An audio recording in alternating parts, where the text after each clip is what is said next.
பிரைசலாட் கர்த்தருக்கு மகிமை உண்டாகட்டும். விழுப்புரம் புதிய பெந்தகோஸ்தே வழங்குறதான தேவ சமாதான நேரம் என்ற நிகழ்ச்சியில் உங்கள் மத்தியில் கர்த்தர் என்னை கொண்டு வந்ததுக்காக நான் கர்த்தருக்கு நன்றி சொல்கிறேன். இந்த நாளின் செய்தியின் தலைப்பு என் கிருபை உனக்கு போதும்.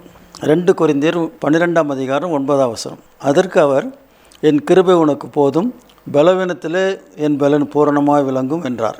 ஆகையால் கிறிஸ்துவின் வல்லமை என் மேல் தங்கும்படி என் பலவீனங்களை குறித்து நான் மிகவும் சந்தோஷமாய் மேன்மை பாராட்டுவேன். கர்த்தருக்கு மகிமை உண்டாகட்டும். அப்போஸ்தலனாகிய பவுல் தன்னுடைய வாழ்க்கையில் போராட்டங்கள் நிறைந்த ஒரு வாழ்க்கை தான் அப்போஸ்தலனாகிய பவுல். அநேக நிருபங்கள் எழுதியிருக்கிறார். கர்த்தருக்கென்று ஒரு பெரிய பிரதான அப்போஸ்தலனாக இருந்தார். எந்த அளவுக்கு அவர் ஆண்டவருக்குன்னு செயல்பட ஊழியம் செய்ய விரும்பினாரோ, கர்த்தர் சித்தம் வைத்தாரோ, அந்த அளவுக்கு அவர் பாடுபட வேண்டியது, உபத்திரப்பட வேண்டியது, சிரமத்தின் மத்தியில் கடந்து போக வேண்டியது, இதெல்லாம் அவசியமாக இருந்தது. கர்த்தருக்கு மகிமை உண்டாகட்டும். யார் ஒருவர் கர்த்தருக்கென்று எதையாவது ஒன்று செய்ய வேண்டும் என்று சொல்லி நினைக்கிறார்களோ, அவர்கள் அநேக பாடுகள் மத்தியில் தான் கடந்து போக வேண்டியதாக இருக்கும், அநேக உத்திரங்கள் மத்தியில் தான் கடந்து போக வேண்டியதாக இருக்கும். அப்போஸ்தலனாகிய பவுல் சொல்லும்போது அவருக்கு ஒரு முள் இருந்ததுன்னு சொல்லி பவுல் சொல்லுகிறார். கர்த்தருக்கு மகிமை உண்டாகட்டும். நான் அதை வாசிக்கிறேன். 7ஆம் வசனம். அன்றியும் எனக்கு வெளிப்படுத்தப்பட்டவைகளுக்குரிய மேன்மை நிமித்தம் நான் என்னை உயர்த்தாதபடிக்கு என் மாம்சத்திலே ஒரு முள் கொடுக்கப்பட்டிருக்கிறது. என்னை நான் உயர்த்தாதபடிக்கு அது என்னை குட்டும் சாத்தானுடைய தூதனாக இருக்கிறது. கர்த்தருக்கு மகிமை உண்டாகட்டும். இன்றைக்கு அநேகருடைய வாழ்க்கையில் வளர்ச்சி அடையக்கூடாதபடி, முன்னேறக்கூடாதபடி, சமாதானமாக இருக்கக்கூடாதபடி, ஆசீர்வாதமாக இருக்கக்கூடாதபடி அநேக தடைகள் உண்டாயிருக்கும், அநேக வேதனைகள் உண்டாயிருக்கும், அநேக பிரச்சனைகள் உண்டாயிருக்கும், அநேக போராட்டம் அதிகமாக இருக்குது. கர்த்தருக்கு ஸ்தோத்திரம். ஆனால் பவுல் சொல்லும்போது சொல்லுகிறார், அன்றும் எனக்கு வெளிப்படுத்தப்பட்டவர்களுக்குரிய மேன்மை நிமித்தம் நான் என்னை உயர்த்தாதபடிக்கு என் மாம்சத்தில் ஒரு முள் கொடுக்கப்பட்டிருக்கிறது. ஆகவே இந்த வசனத்தில் அப்போஸ்தலனாகிய பவுல் சொல்கிறது, ஆண்டவர் அவருக்கு கொடுத்த வெளிப்பாடுகளை, தரிசனத்தை குறித்து மேன்மை பாராட்டாதபடிக்கு அவருக்கு ஒரு முள் கொடுக்கப்பட்டிருந்தது. இன்றைக்கு அநேக கர்த்தருடைய பிள்ளைகளோட வாழ்க்கையில் அநேக நேரங்களில் நாம் அளவுக்கு மிஞ்சி கர்த்தர் நம்மை உயர்த்தினாலும் கூட அந்த உயர்வுக்கு தகுந்தது போல நாம் செயல்படாதபடி நாம் மிஞ்சி நடக்கிறோம். கர்த்தருக்கு மகிமை உண்டாகட்டும். அநேக நேரங்களில் நாம் ஆண்டவர் நம்மை உயர்த்தின காரியங்களை மறந்து அநேக நேரங்களில் பெருமை பாராட்டுகிறோம், வீண் பெருமை பாராட்டுகிறோம், நம்மை நாமே உயர்த்தி கொள்ளுகிறோம், நம்மை நாமே ஒரு பெரிய ஆளாக காட்டிக்கொள்ளுகிறோம். அது நிமித்தம் அநேகருடைய காரியங்களில், அநேகருடைய வாழ்க்கையில் சரிவு ஏற்படுகிறது. கர்த்தருக்கு ஸ்தோத்திரம். அதுக்கு உதாரணமாக நேபுகாத்நேச்சார் தான் கட்டின அந்த அரண்மனை குறித்து அவன் சொல்லும்போது, இது என்னுடைய நாமத்துக்கு மகிமையாக என் பேர் பிரஸ்தாவ பண்ணும்படி நான் கட்டின பாபிலோன் அல்லவா என்று சொல்லி இருதயத்தில் நினைத்தான். கர்த்தர் அந்த நேரத்தில் அவனை தள்ளிவிட்டார் என்று வேத புஸ்தகம் சொல்லுகிறது. ஆகவே எனக்கு அன்பானவர்களே, கர்த்தர் உங்களை எந்த அளவுக்கு உயர்த்திருந்தாலும், ஊழியத்தில் உயர்த்திருந்தாலும், உலக பிரகாரமாக ஆசீர்வதித்திருந்தாலும், நீங்கள் எவ்வளோ மேன்மையான காரியங்களை உங்களுக்குள்ளே கர்த்தர் வைத்திருந்தாலும், நீங்கள் உயர்த்தின ஆண்டவரை குறித்து மேன்மை பாராட்ட வேண்டும். கர்த்தர் கொடுத்த ஆசீர்வாதத்தை குறித்து மேன்மை பாராட்ட வேண்டும். இல்லை என்றால் உங்களை கொட்டும்படி உங்களுக்குன்னு ஒரு தூதனை, சாத்தானுடைய தூதனை ஆண்டவர் வைத்திருப்பார். கர்த்தருக்கு ஸ்தோத்திரம். அது அநேக நேரங்களில் தலையில் குட்டிகிட்டே இருக்கும். ஆனால் வேதம் சொல்கிறது, நீதிமான் என்னை குட்டி தயவாய் கடிந்து கொள்ளட்டும், அது என் தலையை அல்ல தட்டுவதில்லை, அது என் தலைக்கு எண்ணெய் போல் இருக்குன்னு சொல்லுகிறேன். நீதிமான் குட்டினா பரவாயில்ல. நம்மை காட்டிலும் ஊழியத்தில் வளர்ந்தவர்கள், ஆவிக்குரியவர்கள் நம்மை கண்டித்து உணர்த்தி சரியான விதத்தில் நடத்தினா பரவாயில்ல. ஆனால் சாத்தான் நம்மை குட்டி நடத்தும் போது அது ரொம்ப வேதனையான ஒரு காரியமாக இருக்கும். அப்போஸ்தலனாகிய பவுல் சொல்லும்போது இது சொல்லுகிறார், நான் என்னை உயர்த்தாதபடிக்கு என் மாம்சத்தில் ஒரு முள் கொடுக்கப்பட்டிருக்கிறது. என்னை நான் உயர்த்தாதபடிக்கு அது என்னை குட்டும் சாத்தானுடைய தூதனாக இருக்கு. நீங்கள் உயர்த்தாதபடிக்கு இன்றைக்கு அநேகர் ரொம்ப வேகமாக முன்னேறி ரொம்ப வேகமாக கீழே விழுந்துடுறாங்க. ஊழியத்திலும் சரி, உலக பிரகாரமான காரியத்திலும் சரி, ஆவிக்குரிய காரியத்திலும் கர்த்தர் நம்ம எவ்வளோ உயர்த்தினாலும் நாம் மேன்மேலும் வளர்ந்து போக வேண்டுமோ தவிர கீழே போகக்கூடாது. வலை கிழிந்து போகத்தக்கதாக பெரிய மீன்களை சீஷர்கள் பிடித்தார்கள், ஆனால் வலை கிழிந்து போகவில்லை. எனக்கு அன்பானவரில் ஆவிக்குரிய ஜீவத்தில் நீங்கள் நல்லா ஓடுறீங்க, நல்லா ஊழியம் செய்கிறீங்க, கர்த்தருக்கன்னு கிரியை செய்கிறீங்க, ஆத்துமாதான் செய்கிறீங்க, நல்லா ஜெபிக்கிறீங்க, காணிக்கை கொடுக்குறீங்க, தசமபாகம் கொடுக்குறீங்க. ஆனாலும் உங்களுடைய ஆவிக்குரிய வாழ்க்கை வீணாக போகக்கூடாது. கர்த்தருக்கு ஸ்தோத்திரம். அவ்வளோ நிறைய மீன்கள் இருந்தும் அந்த வலை கிழிந்து போகவில்லை. கர்த்தர் உங்களை எவ்வளோ உயர்த்தினாலும், மேன்மைப்படுத்தினாலும், ஆவிக்குரிய வரங்களை கொடுத்தாலும், கிருபைகளை கொடுத்தாலும் நீங்கள் இன்னும் வளர்ச்சி அடையணுமே தவிர கீழே விழுந்து போகக்கூடாது. கர்த்தருக்கு ஸ்தோத்திரம். கீழே விழுந்து போகலானால் நீங்கள் எங்கேயோ உங்கள் தடத்தை வழியை விட்டு தவறி போகிறீங்கன்னு அர்த்தம். கர்த்தருக்கு மகிமை உண்டாகட்டும். இன்றைக்கு அநேகர் வேகமாக வளர்ந்தவர்கள், நட்சத்திரத்தை போல பிரகாசமாக இருந்தவர்கள் இன்றைக்கு அடையாளம் இல்லாமல் கீழே விழுந்து போனார்கள். இது பரிதாபமான ஒரு காரியமாக இருக்குது. கர்த்தருக்கு ஸ்தோத்திரம். அப்போஸ்தலனாகிய பவுல் சொல்லுகிறார், எனக்கு அன்றியும் எனக்கு வெளிப்படுத்தப்பட்டவர்களுக்குரிய மேன்மை நிமித்தம் நான் என்னை உயர்த்தாதபடிக்கு என் மாம்சத்தில் ஒரு முள் கொடுக்கப்பட்டிருக்கிறது. என்னை நான் உயர்த்தாதபடிக்கு அது என்னை குட்டும் சாத்தானுடைய தூதனாக 7ஆம் வசனத்தில். அந்த முள் குறித்து அநேக விதமாக சொல்லுவார்கள். அப்போஸ்தலனாகிய பவுலுடைய கண்களில் எப்பவும் கண்ணீர் வடிந்து கொண்டே இருக்குன்னு சொல்லுவாங்க. அவர் கொஞ்சம் சரியாக பேச மாட்டார்னு சொல்லுவாங்க அநேகர். ஆனால் அதுக்கெல்லாம் வேதத்தில் ஆதாரம் வேண்டும். சரித்திரம் ஒருவேளை சொல்லி தெரிஞ்சிருக்கலாம். ஆனாலும் பவுல் சொல்லும்போது என்னை குட்டுகிற ஒரு முள் அது சாத்தானுடைய தூதனாக இருக்குதுன்னு சொல்கிறார். உங்களுடைய வாழ்க்கையில் உங்களை குட்டுகிறது யாரான்னு நீங்கள் பார்த்துங்க. அது முள். பவுல் சொல்லும்போது முள் என்று சொல்லுகிறார். முள்ளை குட்டினா எப்படி இருக்கும்? வலி இருக்கும், காயம் ஏற்படும், தாங்க முடியாது. கர்த்தருக்கு ஸ்தோத்திரம். அதனால் கர்த்தருடைய பிள்ளைகள் அந்த பவுலுக்கு இந்த முள் இருந்து சொல்லுகிறார். அநேக விதமாக சொல்லுகிறார்கள். அது எந்த முள்ளாக இருந்துட்டு போகட்டும்.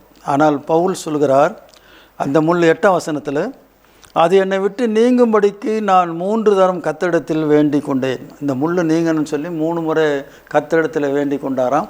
9ஆம் வசனம், அதற்கு அவர், என் கிருபை உனக்கு போதும், பலவீனத்தில் என் பலன் பூரணமாய் விளங்கும் என்றார். இங்கே பாருங்கள், 9ஆம் வசனத்தில் அந்த முள் நீங்கும் அல்லது நீங்காதன்னு சொல்லலை.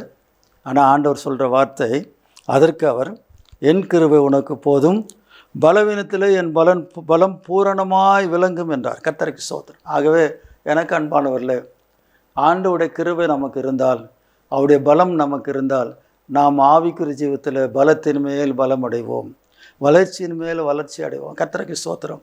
இன்றைக்கு சபைகள் கூட ஜனங்கள் நிறைய இருக்கிறதுனால சபை வளர்ந்ததுனால சொல்ல முடியாது. நிறைய இடங்களில் ரட்சிக்கப்படாத கூட்டங்கள் கூட கூட்டம் கூடுறாங்க. ஆனால் சபையில் ஜனங்களும் இருக்கணும். கர்த்தருக்கு ஸ்தோத்திரம். ஆனால் ரட்சிக்கப்பட்ட அனுபவம் உள்ள ஜனங்கள் சபையில் கூடி இருந்தால் தான் அது ஆசீர்வாதம். கர்த்தருக்கு ஸ்தோத்திரம். இல்லை திரளான ஜனங்கள் வந்தால் கூட அதில் பிரயோஜனம் இல்லை. கர்த்தருக்கு மகிமை உண்டாகும். இந்த 9ஆம் வசனத்தில், அதற்கு அவர், என் கிருபை உனக்கு போதும், பலவீனத்தில் என் பலம் பூரணமாய் விளங்கும் என்றார். ஆகையால் கிறிஸ்துவின் வல்லமை என்மேல் தங்கும்படி என் பலவீனங்களை குறித்து நான் மிகவும் சந்தோஷமாய் மேன்மை பாராட்டுவேன். கர்த்தருக்கு மகிமை உண்டாகட்டும். 9ஆம் வசனத்தில் அப்படி சொல்லுகிறார். இந்த முள் நீங்கினதா நீக்குவேன் அல்லது அப்படி தான் இருக்குன்னு ஆண்டவர் சொல்லலை. உன் பலவீனத்தில் என் பலன் பூரணமாய் விளங்கும். எனக்கு அன்பானவரில், நம்முடைய பலவீனங்களை அறிந்த கர்த்தர், நம்முடைய பலவீனங்களை மாற்றுகிற கர்த்தர். நம்ம இன்றைக்கு அநேகர் சொல்லுங்க, நான் எல்லாத்திலும் I am perfect in every திங்னு வாங்க, நான் எல்லா காரியத்திலையும் சரியாக இருக்கிறேன். அப்படி நீங்கள் என்ன அந்த பூமியில் இருக்க முடியாது. எல்லா காரியத்திலும் ஒரு மனுஷன் சரியாக இருந்தால் அந்த பூமியில் இருக்க முடியாது. பரலோகத்துக்கு ஆண்டவர் எடுத்துக்குவார். கர்த்தருக்கு மகிமை உண்டாகும். நாம் நாளுக்கு நாள் ஆண்டவருடைய காரியத்தில், உலக காரியத்தில் வளர்ச்சி அடைந்து கொண்டு போக வேண்டும். நாளுக்கு நாள் பரிசுத்தமாக வேண்டும். நாளுக்கு நாள் கர்த்தருடைய வருகைக்கு ஆயத்தமாக வேண்டுமே தவிர ஒரே நாளில் நம்முடைய காரியங்கள் எல்லாம் முடியாது, நடக்காது. கர்த்தருக்கு ஸ்தோத்திரம். ஆகவே எனக்கு அன்பானவர்களே, இந்த செய்தியில் ஆண்டவர் பவுலுக்கு சொல்கிறதான காரியம், அதற்கு அவர் 9ஆம் வசனம், என் கிருபை உனக்கு போதும், பலவீனத்தில் என் பலம் பூரணமாய் விளங்கும் என்றார். கர்த்தருக்கு மகிமை. கர்த்தருடைய கிருபையை நாம் பெற்றுக்கொள்ள வேண்டும். கர்த்தருடைய கிருபையை நாம் பெற்றுக்கொள்ள வேண்டும்னா தாழ்மையாக இருக்கணும். யாக்கோபில் சொல்லும்போது சொல்கிறார், தாழ்மை உள்ளவர்களுக்கு கிருபை அளிக்கிறார், பெருமை உள்ளவர்களுக்கு எழுத்து நிற்கிறார். இன்றைக்கு அநேக விசுவாசிகள் ஊழியக்காரர்கள் விழுந்து போவது காரணம் அவர்களுக்குள்ள மேட்டிமை, பெருமை. இந்த பெருமையும் மேட்டிமை எந்த விசுவாசிக்குள்ளே இருக்குதோ, எந்த ஊழியக்காரருக்குள்ளே இருக்குதோ, அவளுக்கு கொஞ்ச நாளில் அவர்கள் இருக்கிற இடம் தெரியாமல் போயிடுவாங்க. கர்த்தருக்கு ஸ்தோத்திரம். இந்த உலகத்தில் எவ்வளோ ஊழியம் செய்தாலும், எவ்வளோ சபை பெரிய காரியங்களை கர்த்தருக்கு செய்தாலும், நம்ம எல்லாரும் ஆண்டவரை காட்டிலும் பெரியவர்கள் அல்ல. கர்த்தருக்கு மகிமை உண்டாகட்டும். நம்ம எல்லாரும் ஊழியக்காரர்கள் தான். நமக்கு எஜமான் நம்முடைய ஆண்டவர் தான். அவரே தன்னை எல்லாவற்றையும் தாழ்த்தினார். மரணபரியந்தம் தம்மை தாழ்த்தினார். ஆனால் இன்றைக்கு தாழ்த்துகிற சுபாவம் அநேக விசுவாசிகளுக்குள்ளே இல்லை, ஊழியக்காரர்களுக்குள்ளே. தங்களை குறித்து மேன்மை பாராட்டி கெட்டு போய்கொண்டே இருக்கிறார்கள். அது முடிவு அழிவு தான். கர்த்தருக்கு ஸ்தோத்திரம். எனக்கு அன்பானவர்களே, பவுல் சொல்லுகிறார், ஆண்டவருடைய சமூகத்தில் பவுல் அந்த முள் நீங்கும்படி 3 முறை ஜெபம் பண்ணாராம். ஆனால் ஆண்டவர் அது நீங்காதுனால சொல்லலை.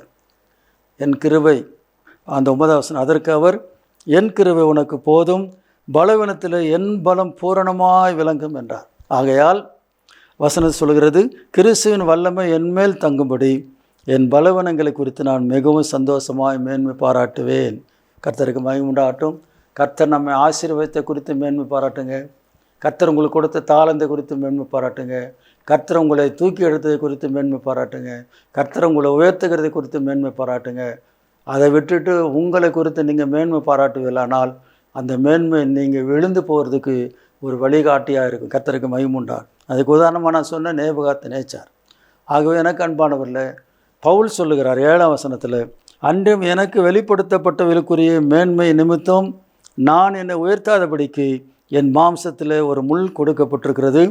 என்னை நான் உயர்த்தாதபடிக்கு அதை என்னை குட்டும் சாத்தானுடைய தூதனாக இருக்கிறது. பவுலும் மனுஷன்தான், நம்ம மாதிரி மனுஷன் தானே. அவர் அநேக நேரங்களில் தன்னை உயர்த்தி இருக்கிறதுக்கு வாய்ப்பு இருக்குது. அப்போ சாத்தான் அவருடைய தலையில் ஒரு குட்டு கொடுத்துருப்பான்.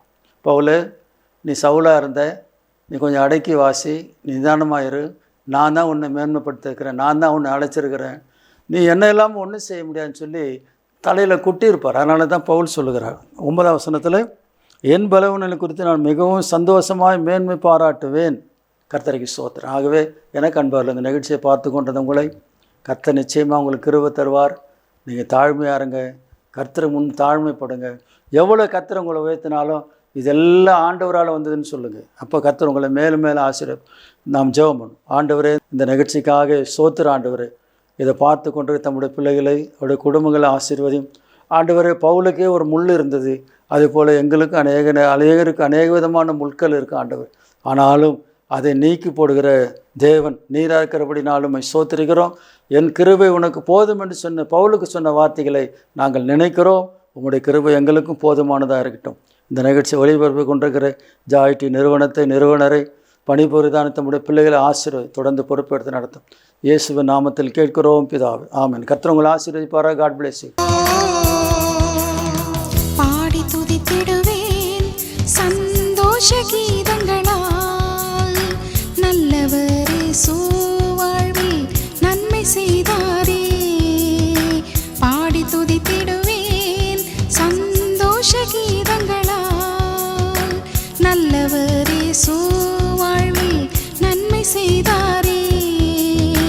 எண்ணில்லா நன்மைகட்காய், எண்ணில்லா நன்மைகட்காய், எண்ணில்லா நன்மைகட்காய், தினம் எண்ணில்லா நன்மைகட்காய் பாடி துதித்திடுவேன் சந்தோஷ கீதங்களால், நல்லவரே வாழ்வில் நன்மை செய்தாரே.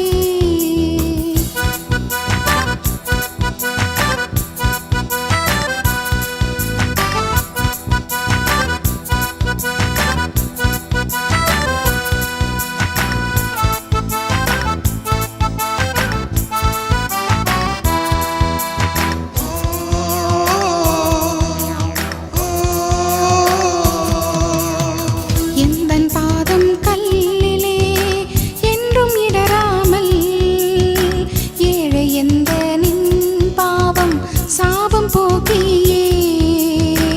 எந்தன் பாதம் கல்லிலே என்றும் இடராமல், ஏழை எந்த நின் பாவம் சாபம் போக்கியே.